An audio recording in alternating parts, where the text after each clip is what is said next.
ত্রিপুরা রাজ্যে বামপন্থীরা যখন সরকার পরিচালনা করতেন তখন রক্তদানকে রীতিমতো প্রাতিষ্ঠানিক আকার প্রদান করা হয়েছিল। এমন একটা পরিস্থিতি ত্রিপুরা রাজ্যে বাম জামানায় ছিল, যেখানে বিয়ে বাড়িতে পর্যন্ত রক্তদান শিবির আয়োজন করা হতো। যদিও পরিবর্তিত পরিস্থিতিতে রক্তদান শিবির আয়োজনের ক্ষেত্রেও রাজনৈতিক চাপ বা বাধা বিভিন্ন ক্ষেত্রে আসতে শুরু হয়। এই অবস্থায় দাঁড়িয়ে বর্তমানে ত্রিপুরা রাজ্যে অনেকটাই রক্তদান শিবির আয়োজনের সংখ্যা কমে গেলেও বামপন্থীরা নিজেদের সীমিত ক্ষমতার মধ্যে দাঁড়িয়ে বিভিন্ন জায়গায় রক্তদান শিবির আয়োজন করার মধ্য দিয়ে যেমন বার্তা তৈরি করছেন, ঠিক একই রকম ভাবে বিভিন্ন স্তরের জনপ্রতিনিধিরা পর্যন্ত রক্তদানে এগিয়ে এসে দৃষ্টান্ত তৈরি করছেন। একই রকম ছবি আজ পরিলক্ষিত হয়েছে কালীবাজারের সিপিএম দলীয় কার্যালয়ে।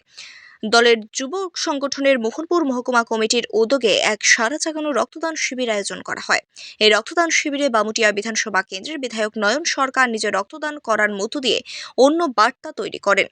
এদিকে এই রক্তদান শিবিরে রক্তদাতা তাদের উৎসাহিত করতে আয়োজকদের আহ্বানে উপস্থিত ছিলেন রাজ্যের প্রাক্তন মুখ্যমন্ত্রী মানিক সরকার। শ্রী সরকার রক্তদান শিবির চত্বর ঘুরে দেখে রক্তদাতাদের উৎসাহিত করেন এবং আয়োজকদের উৎসাহিত করার পাশাপাশি আশা প্রকাশ করেন এই প্রকারের সমাজ দরদি কাজ আগামী দিনেও অব্যাহত থাকবে। পাশাপাশি রাজ্যের প্রাক্তন মুখ্যমন্ত্রী ত্রিপুরা রাজ্যের সার্বিক শিক্ষা ব্যবস্থা নিয়ে নিজের অভিমত তুলে ধরতে গিয়ে বিদ্যাজ্যোতি প্রকল্প নিয়ে সুর চড়ান। মানিকবাবু দাবি করেন, বর্তমান সরকার পরিকাঠামোগত উন্নতি না করে বিদ্যাজ্যোতি প্রকল্প তৈরি করেছে। এই সময়ের মধ্যে সরকার যাতে পরিকল্পিত উদ্যোগ গ্রহণ করার মধ্য দিয়ে সংশ্লিষ্ট প্রকল্প সঠিকভাবে রূপায়ণের ব্যাপারে উদ্যোগী হন, তার জন্য আরও একবার আহ্বান রাখলেন রাজ্যের প্রাক্তন মুখ্যমন্ত্রী। আমি তাদের কথাই বলছিলাম, বিদ্যাজ্যোতি নামটা আমি বলিনি। নতুন স্কুল ইংরেজি মাধ্যমে পড়ানো হবে, সেটা তো নাই, মাস্টারমশাই নাই তো।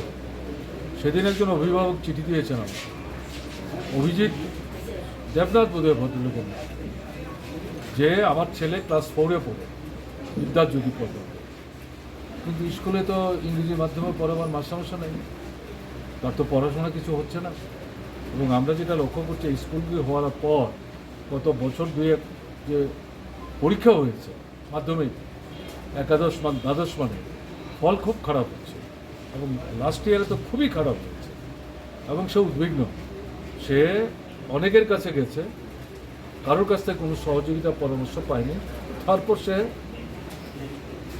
পূর্বতন মুখ্যমন্ত্রী হিসেবে আমার কাছে সে চিঠি পাঠিয়ে রাজ্যের পার্শ্ববর্তী কয়েকটা রাজ্যে এই স্কুলগুলো চালাবার জন্য সেখানে মাস্টারমশাইদের কীভাবে নিয়োগ করছে তার কাগজপত্র সংগ্রহ করে এগুলো যুক্ত করে পাঠিয়ে বলছে, আপনি একটু মুখ্যমন্ত্রীর দৃষ্টি আকর্ষণ করার চেষ্টা করুন।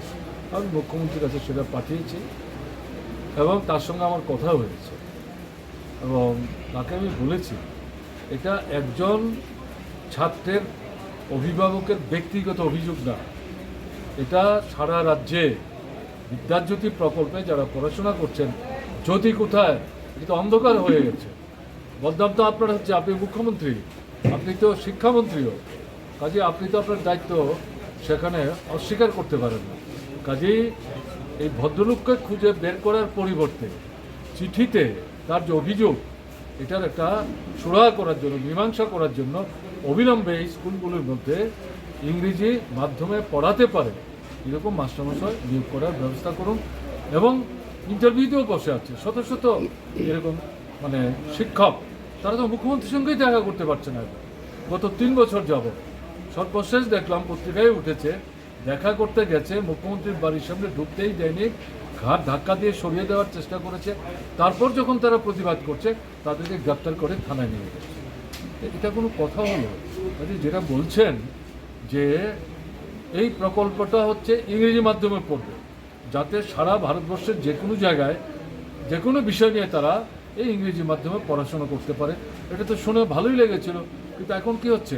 পড়াশোনা হচ্ছে না, পরীক্ষা ভালো দিতে পারছে না, ফল ভালো হচ্ছে না, পাশের হার কমছে, তাতে ছাত্রটার ভবিষ্যৎ অন্ধকার হচ্ছে, মা বাবা দুশ্চিন্তাগ্রস্ত হচ্ছে, আমরা ত্রিপুরা পিছিয়ে যাচ্ছি। এটা খুব খারাপ হচ্ছে। কাজে এই প্রকল্প চালু রাখতে গেলে পর আমরা এই প্রকল্প বন্ধ করার কথা বলছি না। আমাদের বক্তব্য ছিল বাছাই করা স্কিল কিছু স্কুলে আপনারা চালু করেছে, এটা আরও বেশি স্কুলে করুন। শুধু যেই স্কুলগুলো শহরের মধ্যে অধিষ্ঠিত সেগুলো কেন করছেন, গ্রামে কেন করছেন না, সেটা করুন। কিন্তু এখন যা দেখছি যেগুলো করেছে এগুলোই চালাতে পারছে না।